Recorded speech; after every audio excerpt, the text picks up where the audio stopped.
আজকে আমরা অষ্টম শ্রেণীর প্রথম পর্যায়ক্রমিক মূল্যায়ন 2026 সালের ইতিহাস বিষয়ের সম্পূর্ণ উত্তর সহ নমুনা প্রশ্নপত্র সেট 4 সম্পর্কে আলোচনা করব। তো চলো এই ভিডিওতে আমরা দেখে নিই ক্লাস 8-এর ফার্স্ট ইউনিট টেস্ট 2026 হিস্ট্রি সাবজেক্টের এই কোশ্চেন পেপার এবং তার উত্তরগুলো। তো ফার্স্ট সামেটিভ ইভ্যালুয়েশনে তোমাদের 30 নম্বরের পরীক্ষা হয় এবং সময় থাকে 1 ঘন্টা। ওকে, দেখো এখানে প্রথমে যে প্রশ্ন রয়েছে 1 নম্বর দেখে সঠিক উত্তরটি বেছে নিয়ে বাক্যটি সম্পূর্ণ করে লিখতে হবে। তো 6টি প্রশ্ন দেওয়া আছে এবং প্রতিটা প্রশ্নের মান 1 নম্বর করে। একের দাগে হিস্ট্রি অফ ব্রিটিশ ইন্ডিয়া গ্রন্থটি লেখা হয় 1820 খ্রিস্টাব্দে, 1818 খ্রিস্টাব্দে, 1817 না 1819 খ্রিস্টাব্দে। সঠিক উত্তর লিখবে 1817 খ্রিস্টাব্দে। ঔরঙ্গজেবের শাসনকালে মুর্শিদ কুলি খান ছিলেন বাংলার দেওয়ান, ফৌজদার, নবাব না জমিদার? উত্তর হবে দেওয়ান। তারপর দেখো সত্যবিলোপ নীতি প্রয়োগ করেন Lord Wellesley, Robert Clive, Lord Cornwallis, Lord Dalhousie? উত্তর হবে লর্ড ডালহৌসি ছিলেন সত্যবিলোপ নীতি, লর্ড ডালহৌসি সত্যবিলোপ নীতি এটা প্রয়োগ করেন। তারপর হচ্ছে বেসিনের সন্ধি স্বাক্ষরিত হয়েছিল 1602 খ্রিস্টাব্দে, 1802 খ্রিস্টাব্দে না 1702 খ্রিস্টাব্দে? উত্তর হচ্ছে 1802 খ্রিস্টাব্দে বেসিনের সন্ধি স্বাক্ষরিত হয়। এরপর 1765 খ্রিস্টাব্দে ব্রিটিশরা বাংলার দেওয়ানি লাভ করে দ্বিতীয় শাহ আলমের নিকট থেকে, দ্বিতীয় বাহাদুর শাহর নিকট থেকে, ফারুক সিয়ারের নিকট থেকে না ঔরঙ্গজেবের নিকট থেকে? তো 1765 খ্রিস্টাব্দে ব্রিটিশরা বাংলার দেওয়ানি লাভ করে দ্বিতীয় শাহ আলমের নিকট থেকে। স্বেচ্ছায় অধীনতামূলক মিত্রতার নীতি মেনে নিয়েছিলেন টিপু সুলতান, সাদাত খান না নিজাম না মীর জাফর? তো স্বেচ্ছায় অধীনতামূলক মিত্রতার নীতি এটা মেনে নিয়েছিলেন কে? নিজাম। পরের প্রশ্ন হচ্ছে নিম্নলিখিত প্রশ্নগুলির উত্তর দাও, যে কোনো 4টি। 1 × 4 = 4। নাদির শাহ কবে ভারত আক্রমণ করেন? এখানে উত্তর লিখবে 1738 থেকে 39 খ্রিস্টাব্দে। আলীনগরের সন্ধি কবে স্বাক্ষরিত হয়? 1757 খ্রিস্টাব্দের 9 ফেব্রুয়ারি আলীনগরের সন্ধি স্বাক্ষরিত হয়। বাংলার প্রথম গভর্নর জেনারেল কে ছিলেন? Warren Hastings. তারপর হচ্ছে ফোর্ট উইলিয়াম কলেজকে প্রতিষ্ঠা করেন? উত্তর লিখবে লর্ড ওয়েলেসলি। চিরস্থায়ী বন্দোবস্ত কে প্রবর্তন করেন? Lord Cornwallis. পরের প্রশ্ন হচ্ছে দস্তক কথার অর্থ কী? তো এখানে উত্তর লিখবে দস্তক কথার অর্থ হচ্ছে ছাড়পত্র। যে কোনো 2টি প্রশ্নের উত্তর লিখতে হবে 2-3টি বাক্যে। 2 × 2 = 4। তো কবে কাদের মধ্যে আলীনগরের সন্ধি স্বাক্ষরিত হয়? 1757 খ্রিস্টাব্দের 9 ফেব্রুয়ারি বাংলার নবাব সিরাজউদ্দৌলা ও ইংরেজ কোম্পানির মধ্যে আলীনগরের সন্ধি স্বাক্ষরিত হয়। দ্বৈত শাসন ব্যবস্থা বলতে কী বোঝো? কোম্পানির দেওয়ানি লাভের ফলে প্রকৃতপক্ষে বাংলায় দুজন শাসক তৈরি হয়। একদিকে রাজনৈতিক আইন শৃঙ্খলা রক্ষা ও নিজামতের দায়িত্ব ছিল বাংলার নবাবের হাতে, অন্যদিকে অর্থনৈতিক কর্তৃত্ব ও রাজস্ব আদায়ের অধিকার পেয়েছিল ব্রিটিশ কোম্পানি। ফলে নবাবের হাতে ছিল অর্থনৈতিক ক্ষমতাহীন রাজনৈতিক দায়িত্ব, ব্রিটিশ কোম্পানি পেয়েছিল দায়িত্বহীন অর্থনৈতিক ক্ষমতা। বাংলার এই শাসন ব্যবস্থাকে দ্বৈত শাসন ব্যবস্থা বলা হয়। ব্রিটিশ প্রেসিডেন্ট ব্যবস্থা কাকে বলে? ব্রিটিশ ইস্ট ইন্ডিয়া কোম্পানি ছিল একটি বণিক সংস্থা। ভারতীয় উপমহাদেশে বাণিজ্যের স্বার্থে তারা ভারতের বিভিন্ন অঞ্চলে কতগুলি ঘাঁটি তৈরি করেছিল। এই ঘাঁটিগুলির মধ্যে ছিল মাদ্রাজ, বোম্বাই ও কলকাতা। পরে এই 3টি বাণিজ্য ঘাঁটিকে কেন্দ্র করে যে ব্যবস্থা গড়ে ওঠে তাকে ব্রিটিশ প্রেসিডেন্সি ব্যবস্থা বলা হয়। তারপর দেখো অধীনতামূলক মিত্রতার নীতির মূল উদ্দেশ্য কী ছিল? তো ব্রিটিশ কোম্পানির গভর্নর জেনারেল লর্ড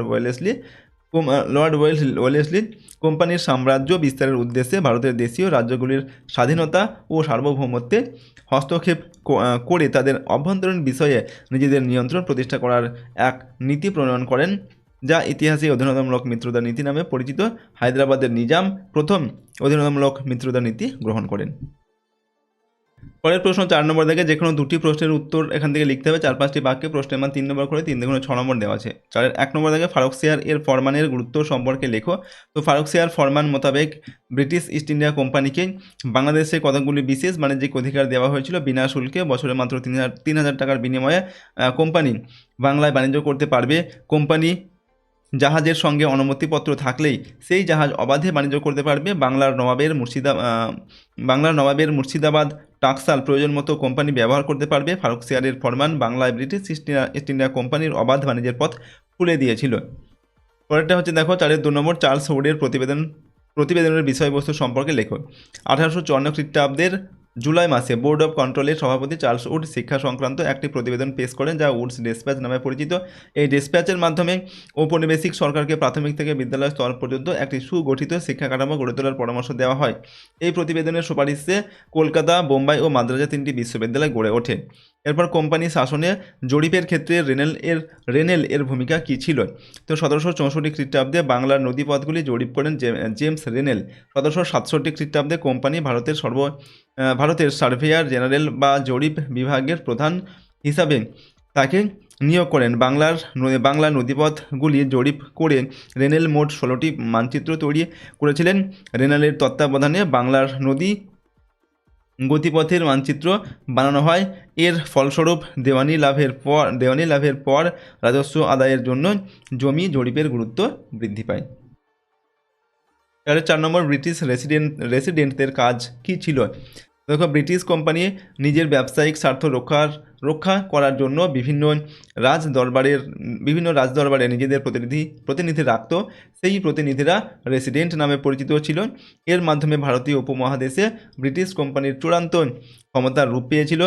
কোম্পানির নজর এড়িয়ে স্বাধীনভাবে কাজ করার ক্ষমতা ভারতীয় দেশীয় শক্তিগুলির বিশেষ ছিল না। কোম্পানির হয়ে সেই নজরদারির কাজটা চালাতো স্থানীয় ব্রিটিশ রেসিডেন্ট।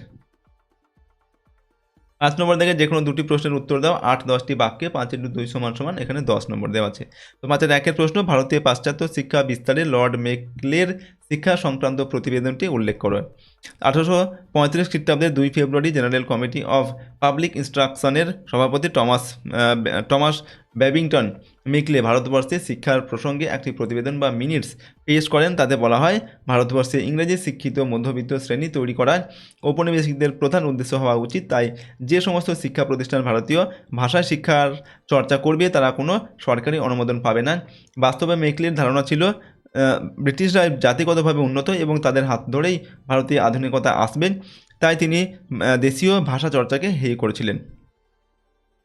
5-2 নম্বর, লর্ড কর্নওয়ালিসের বিচার বিভাগীয় সংস্কারগুলি সম্পর্কে লেখো। তো আর 1793 খ্রিস্টাব্দে বা 1793 সালে লর্ড কর্নওয়ালিস কোম্পানির কর্মচারীদের মধ্যে দক্ষতা, নৈতিকতা, দায়িত্ববোধ ও নিয়মানুবর্তিতা বৃদ্ধি করার জন্য যে সকল নিয়ম বিধিবদ্ধ করেছিলেন তাকে বলা হয় কর্নওয়ালিস কোড। প্রশাসনিক দক্ষতা বৃদ্ধি করা ছিল এর প্রধান লক্ষ্য। পরবর্তীকালে কর্নওয়ালিসের কোড পরোক্ষভাবে ভারতের সিভিল সার্ভিসের ভিত্তি রচনা করেছিল। তারপর দেখো, আমরা 1 নম্বরে লিখছি দেওয়ানি সংক্রান্ত বিচার ও রাজস্ব আদায়ের দায়িত্ব আলাদা হয়ে যায়। 2 নম্বর হচ্ছে জেলা থেকে সদর পর্যন্ত আদালত ব্যবস্থাকে ঢেলে সাজানো হয়। 3 নম্বর, নিম্ন আদালতের রায়ের বিরুদ্ধে উচ্চ আদালতে আবেদন করার অধিকার স্বীকার করা হয়। নেক্সট হচ্ছে সিরাজদৌল্লার সঙ্গে ইংরেজ ইস্ট ইন্ডিয়া কোম্পানির বিরোধের কারণগুলি লেখো। তো নবাব আলীবর্দী খানের মৃত্যুর পর বাংলার নবনিযুক্ত নবাব সিরাজউদ্দৌলার সঙ্গে ইংরেজ ইস্ট ইন্ডিয়া কোম্পানির বিরোধের ফলশ্রুতি হলো 1757 খ্রিস্টাব্দে 23 জুন পলাশির যুদ্ধ। এই বিরোধের পিছনে ছিল নানা কারণ। 1 নম্বর হচ্ছে কোম্পানির ষড়যন্ত্র। সিরাজ বিরোধী ঘসেটি বেগম এবং শৌকত জংয়ের সঙ্গে কোম্পানি ষড়যন্ত্রে লিপ্ত হলে ক্ষুব্ধ নবাব সিরাজ কোম্পানিকে উচিত শিক্ষা দিতে সচেষ্ট হন। 2 নম্বর হচ্ছে রীতির অবমাননা। নবাব পদে সিরাজের রাজ্যাভিষেক অনুষ্ঠানে ইংরেজ কোম্পানি গড় হাজির ছিল, উপরন্তু চিরাচরিত রীতি মেনে নবাবকে কোনো উপঢৌকনো না পাঠানোয় সিরাজ রুষ্ট হন। নাম্বার সি হচ্ছে অবৈধ দুর্গ নির্মাণ। ইংরেজ ও ফরাসি কোম্পানি বাংলায় দুর্গ নির্মাণ শুরু করলে সিরাজ তা বন্ধের নির্দেশ দেন। কিন্তু ইংরেজ কোম্পানি এই নির্দেশ অগ্রাহ্য করলে সিরাজ ও কোম্পানির সম্পর্কের অবনতি ঘটে। তারপর নাম্বার ডি হচ্ছে দস্তকের অপব্যবহার। কোম্পানির কর্মচারীরা তাদের ব্যক্তিগত বাণিজ্যে অবৈধভাবে দস্তকের অপব্যবহার করতে শুরু করলে সিরাজ ইংরেজদের উপর ক্ষুব্ধ হন। নাম্বার ই, কৃষ্ণদাসকে আশ্রয় দেন। নবাবী তহবিল তছরূপের অভিযোগে ঢাকার দেওয়ান রাজবল্লভকে সিরাজ মুর্শিদাবাদে তলব করেন। এর ফলে তিনি তার পুত্র কৃষ্ণদাসকে প্রচুর ধনরত্ন সহ কলকাতায় কোম্পানির কুঠিতে পাঠিয়ে দেন। নবাবের বারংবার নির্দেশ সত্ত্বেও কোম্পানি কৃষ্ণদাসকে ফেরত না পাঠানোয় সিরাজ প্রচণ্ড রুষ্ট হন। নাম্বার এফ, আলীনগরের সন্ধিভঙ্গ। সিরাজ কলকাতা দখল করে এর নাম রাখেন আলীনগর, কিন্তু অল্প দিনের মধ্যেই রবার্ট ক্লাইভ ও ওয়াটসনের নেতৃত্বে কোম্পানি কলকাতা পুনর্দখল করে নেয়। ফলস্বরূপ কোম্পানি ও সিরাজের মধ্যে আলীনগরের সন্ধি স্বাক্ষরিত হলেও শেষ পর্যন্ত ফরাসিদের আশ্রয়দানের অভিযোগে নবাবকে সন্ধির শর্ত ভঙ্গের জন্য দায়ী করা হয়। এই ঘটনা প্রবাহের পরিণতিতে সিরাজ বিরোধী জগৎ সিট, মীর জাফর প্রমুখের সঙ্গে ষড়যন্ত্র করে রবার্ট ক্লাইভ নবাব সিরাজকে সিংহাসনচ্যুত করতে সচেষ্ট হন। এরই ফল হলো পলাশির যুদ্ধ। তো দেখো, এই ছিল তোমাদের ক্লাস 8-এর ফার্স্ট সামেটিভ ইভ্যালুয়েশন 2026 সালের হিস্ট্রি সাবজেক্টের একটি কোশ্চেন পেপারের সম্পূর্ণ উত্তর আমরা এখানে আলোচনা করলাম। তো এর আগে আমি 3টি সেট দিয়েছি, এটা 4 নম্বর সেট দিলাম। এই 4টি সেট তোমরা ভালোভাবে প্র্যাকটিস করো, এর মধ্যে থেকে সাধারণত তোমাদের পরীক্ষা প্রশ্ন আসে, তো এগুলো তোমরা কিন্তু প্র্যাকটিস করে নেবে। আর যদি এর পিডিএফগুলো তোমরা পেতে চাও, আমাদের অ্যাপটিকে ডাউনলোড করবে। সহজ লেসন অ্যাপের লিঙ্ক ডেসক্রিপশন বক্সে রয়েছে, অথবা গুগল প্লে স্টোরে গেলেও তোমরা পাবে।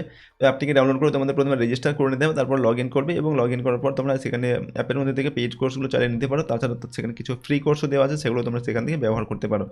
তো আজকে আমরা ভিডিওটি এখানে শেষ করছি। সম্পূর্ণ ভিডিওটি দেখার জন্য অসংখ্য ধন্যবাদ।